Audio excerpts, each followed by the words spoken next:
Sebastián? Hola Raulito. Hola, ¿qué tal? Buen día, ¿cómo están? ¿Todo bien? Bien, intentando de poder entender esto que va sucediendo, que uno lee muchos titulares y se asusta o no, no sabemos si hay que asustarse o no, pero si nos podés comentar un poco qué es lo que está sucediendo y cómo nos puede llegar a afectar. Sí, realmente estamos en una situación, a mí me pasa lo mismo que a ustedes, a mí me pasa lo mismo que a usted, mi querida Chorni, diría el bolero. Nos asustamos todos en un marco de una crisis financiera global, bueno, que ya lo dicen los expertos, se compara con otros momentos de gran turbulencia, el más cercano lo que pasó durante la pandemia, ¿no? A ese nivel se está hablando del nivel de enfriamiento de la economía global y lo que eso puede llegar a impactar, sobre todo en países como los nuestros, que cualquier humedad nos moja, como dice el viejo dicho. En esa guerra de aranceles iniciada por el presidente de Estados Unidos, con reacciones en espejo que se están produciendo, por ejemplo, China, que también anuncia aranceles para los productos de Estados Unidos del 36%, es decir, del mismo valor que el arancel impuesto por Estados Unidos a China, genera situaciones de turbulencias financieras, como el hecho de que por un lado Estados Unidos avanza en la devaluación del dólar, China avanza en la devaluación del yuan, y según los analistas que uno puede leer, esto genera presiones también sobre el tipo de cambio en nuestro país, que ya venimos viendo, venimos comentando y leyendo también los distintos análisis que dicen que hay un atraso del dólar en el país, nos termina también afectando esa presión. Por eso, en las últimas horas en Argentina se habla cada vez más y hay más especulaciones de cuál sería el nuevo tipo de cambio. Esto vinculado a su vez también con la negociación que está llevando adelante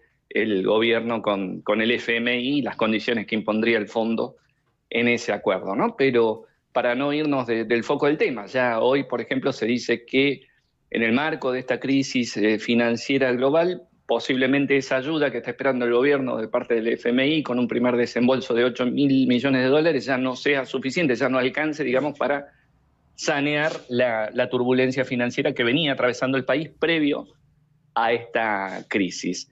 En lo que respecta a nuestra realidad más regional, por ejemplo, uno de los indicadores que nos toca más de cerca en esta mañana de lunes negro, como se está definiendo, con caídas en las bolsas de todo el mundo por encima del 10%, podemos ver el precio del petróleo, Mm. que ya en este momento está a $63, el Brent, que es el que se toma como referencia en Argentina, 60 el WTI, que es el petróleo de Estados Unidos, y con tendencia a seguir a la baja, ¿no? Veremos en horas de la tarde en cuanto termina cerrando, si es que, y en los próximos días creo yo que se va a perforar el piso de los $60 por barril. Una salvedad para tener en cuenta con el petróleo de Chubut es que si bien exportamos un porcentaje importante desde Chubut a Estados Unidos de petróleo, hay una salvedad que se hizo en los aranceles. Recordemos que para Argentina son del 10% para la mayoría de los productos, y hay una excepción para un producto que nos involucra a Chubut, como es el aluminio, que tiene un arancel del 25%, pero para el resto es del 10%. Y en lo que hace a petróleo y gas están exceptuados de los aranceles. Así es que por ese lado por lo menos tenemos un pequeño respirito de que el petróleo que se exporta eventualmente desde Chubut hacia Estados Unidos no va a tener aranceles para ingresar a ese país, lo que le restaría aún más al precio, ¿no?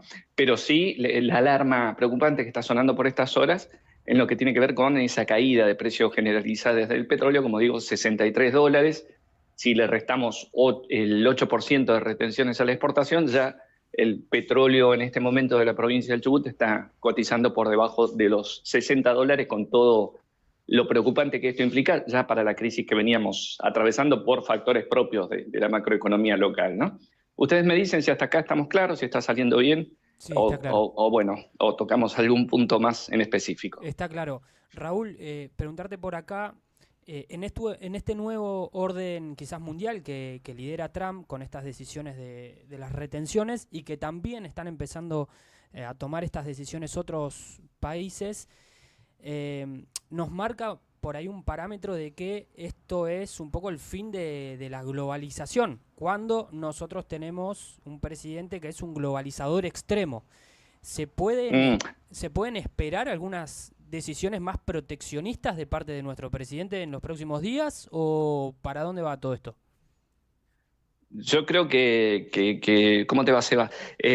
Creo que no, o sea, me parece que el presidente Milei va a seguir en la suya, Sí, digamos, uno no avisora, por los elementos, por supuesto, hablamos con la humildad de que hablamos desde el sur del mundo y de sí, lo por que supuesto. podemos leer y escuchar de los analistas que están más cerca, ¿no? Pero no daría la impresión de que haya un cambio en ese sentido con algún tipo de políticas proteccionistas. Lo que está apostando Milei en este momento es a que esa supuesta relación personal con Donald Trump le sirva como para lograr una excepción a los productos de Argentina, ¿no? Creo que la expectativa que hay en este momento desde el gobierno es esa, lograr algún tipo de consideración.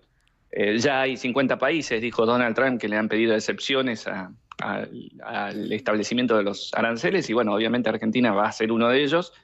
Veremos para qué alcanza esa supuesta buena relación personal, esto de Donald Trump, de mi presidente favorito con respecto a Milei. Bueno, veremos en los hechos prácticos hasta qué punto llega como para obtener algún tipo de ventaja. Creo que por ahora eso es lo que apunta el gobierno y quedó demostrado con este papelón que pasó El último viaje. previo al fin de semana, ¿no? Con ese viaje de apuro Fallido, a la sí. residencia de Trump, con la intención de sacarse una foto, de verlo unos minutos, pero que al final fracasó, terminó volviendo, bueno, lo que ya hemos visto.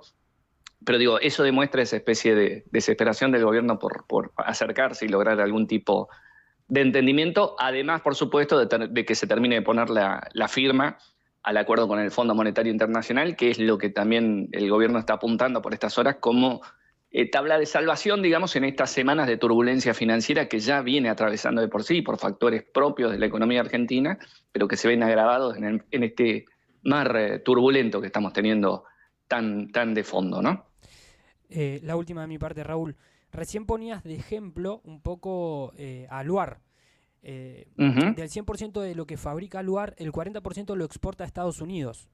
Uh-huh. Y con Así es, son 500 millones de dólares aproximadamente. con esta decisión de las retenciones lo perjudica muchísimo a Luar, teniendo en cuenta también que el mercado interno argentino de obra pública, privada y demás está prácticamente paralizado en gran parte.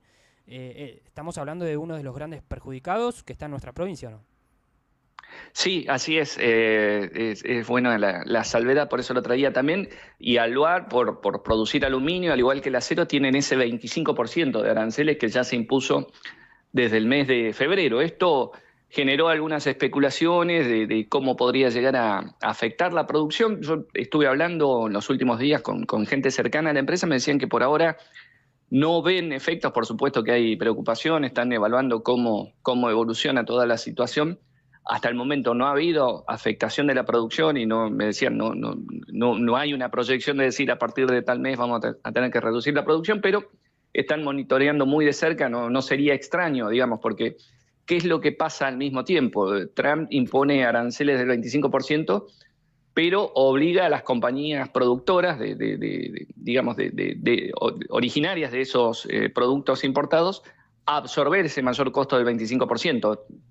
Aplican medidas para que ese arancel del 25% no se traslade a los costos internos, digamos, a los precios internos en Estados Unidos, porque el otro problema que tienen ellos es la inflación. Están proyectando una inflación del 6% anual, que para nosotros sería el paraíso, pero para ellos es desastroso, y están tratando de bajar esa proyección inflacionaria. Entonces, por eso toman todas las medidas apuntando a que no les impacte, digamos, en el costo de vida. Por lo tanto, quien exporte productos desde Argentina, por ejemplo, a Estados Unidos, desde Puerto Madryn hacia Estados Unidos, con el caso del aluminio, tienen que absorber esa pérdida de precios, digamos, en definitiva del 25%. ¿Cómo lo absorben? Bueno, hay que ver ahí qué variables juegan, si la rentabilidad empresaria, si una menor producción, si buscar nuevos mercados. Bueno, habrá que ver cuáles son las estrategias, pero es un inconveniente bastante severo, ¿no? Poniendo este ejemplo puntualmente en Chubut, pero bueno, así por el estilo, con otros tipos de producción en el resto del país. Y como decimos, la salvedad del petróleo y el gas que están exentos, eso para nosotros es un alivio al menos, pero con la gran preocupación de esta caída en el precio internacional del petróleo. Raúl, ¿cómo estás? Lourdes de este lado. Hola Lourdes, ¿cómo estás? Yo consulto, para el vecino de a pie, para la tía Marta del otro lado que dice, che, esto es todo macro, no me interesa, no me va a tocar. Primero, ¿cómo va a impactar? Y segundo, ¿qué recaudos tiene que tener el vecino de a pie cuando lee todas estas cosas? Si invertir, si no invertir, si comprar dólares, si no comprar dólares. Si salimos a cargar nafta, viste que salen todos. Claro. Sí, son pequeñas estrategias que creo que la tía Marta la tiene más clara que nosotros, ¿no? Por la experiencia, por estos tantas décadas en Argentina, donde venimos de una crisis en otra, donde muchas veces las crisis son endógenas y otras, bueno, como en este caso con el impacto global. A ver, con la caída del precio del petróleo, voy razonando con ustedes, simplemente pensando en voz alta, ¿no? Con la caída del precio del petróleo, lo que habría que esperar en materia de combustibles es que los precios bajen, así como bajaron en septiembre cuando hubo una leve baja del precio internacional del crudo, y Horacio Marín dijo en ese momento que a partir de ahora, cuando el petróleo suba, los combustibles suben, y cuando bajen también va a bajar el precio de los combustibles. Cabría esperar algún tipo de alivio, no muy grande, por ese lado. Tengamos en cuenta que por el otro lado se habla de un atraso en el precio de los combustibles, pero que tiene que ver más con un congelamiento de los impuestos, y eso, mientras el gobierno, mantenga esos impuestos pisados, no va a haber presión sobre esos precios de los combustibles, con lo cual quizás si ocurre lo mismo que en septiembre del año pasado, cuando el crudo llegó a $70 por varios días y hubo una leve baja del 2%, bueno, ahora veremos cuánto dura esta baja en torno a los $60, y en función de eso, si cabe esperar esa misma consecuencia, ¿no? de un leve alivio en el precio de los combustibles. Y en cuanto al dólar, lo que está pasando es esto, justamente, el dólar blue, que tiende a subir en los últimos días, y el Banco Central tiene que desprenderse de reservas, vendiendo mucha cantidad todos los días para poder contener esa demanda.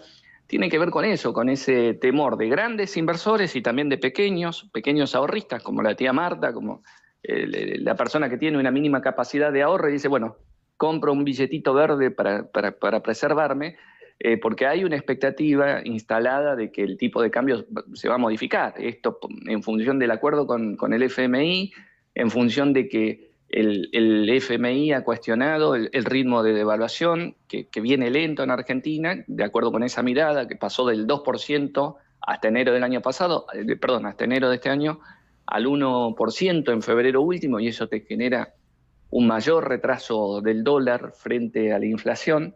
Y entonces hay como una convicción generalizada de que el tipo de cambio se va a modificar. El gobierno sigue diciendo que no va a haber cambios, que se va a mantener el ritmo actual del 1%, que hay que descartar cualquier devaluación, pero creo yo que lo hacen tratando de ganar tiempo a la espera de que esté cerrado el acuerdo con el FMI, esperando el ingreso de esos $8.000 millones y poder tener mayor capacidad de respuesta ante esa demanda. Aunque por otro lado está claro que entre las condiciones que va a establecer el fondo es que esos sean 8.000 o no sé cuántos serán finalmente, millones que van a ingresar, no se utilicen precisamente para satisfacer esa demanda de dólares, porque termina siendo plata volada y plata fugada, como pasó en 2018 con el primer préstamo del FMI, ¿no? Pero bueno, no me quiero ir muy lejos. Pero creo que eso explica un poco el comportamiento. El pequeño ahorrista hoy está tratando de cubrirse y va y se compra, no sé, si le sobraron unos pesos, va y se compra un billetito de $100 pensando que los 1.310, 1.320 pesos en lo que está abriendo esta semana, probablemente el mes próximo, cuando empiece mayo, van a estar a un valor más alto, por lo menos en el mercado informal, y en función de eso también tienden a cubrirse. Seguramente la tía Marta va a criticar esta explicación, pero creo que es parte de lo que está pasando. Gracias. Gracias, Raúl, como siempre, el profe Figueroa, sacándonos todas las dudas, y gracias por responder siempre ahí a nuestras necesidades y a la de la gente, ¿no? Para entender un poquito. Gracias, Raúl. No, por favor, un placer conversar con ustedes. Será hasta una próxima. Abrazo para todos ahí en el equipo. Ahí está Raúl Figueroa, compañero, colega de ADN Sur, explicándonos sobre toda esta situación de los mercados y lo que va sucediendo. Buen día, Lu, entramos y no Buen te pude día, saludar. sí, perdón, me metí, necesitaba entender un poquito lo que estaba pasando a nivel global, porque además están explotando todas las agendas, las editoriales, están todos con el tema del mercado. La semana pasada comentábamos el viaje a Estados Unidos del presidente sí, a Javier la Milei sombra. y demás, pero bueno, ahora me parece que con la explicación de Raúl me quedó un poco más claro. Algo nos queda. Igual le cuento a la gente que a Lourdes la saludamos desde uno llega y ya está Lourdes. Nos faltaba saludar a ustedes. Hola, cuando vino al Lu. aire. Es verdad, llego muy tempranito. Pero ya estaba, ya está acá, no es que... Bueno, y la que tenemos también, ya está, es a Yovi, ahora sí preparada con su entrevistado. ¿Estará? A ver, Yovita. Hola, Hola, hola. Hola. Hola. Ahora sí. Hola, chicas. Ahora sí, ya estoy con el entrevistado. Voy a dar vuelta a la cámara. Estaba escuchando atentamente lo que ¿Dónde decía estaba? Raúl. La verdad que me pareció muy, muy interesante. Pero bueno, vamos a hablar de ballenas. Volvemos a Madrid a hablar de ballenas y vamos a presentar en este caso al capitán, porque es capitán cara de Pirinó. capitán. Pirinó, Tiene cara de yo capitán. te sostengo el Cara de micrófono. capitán, ¿eh? Tiene cara de capitán, dicen por acá, ¿no? Es terrible. ¿Cuántos años? Y ahora entro en la temporada número 47. 47 años avistando ballenas, chicas. ¿Qué les parece? Mortal. Bien. Bueno, Pinino, preguntarte un poco cómo se prepara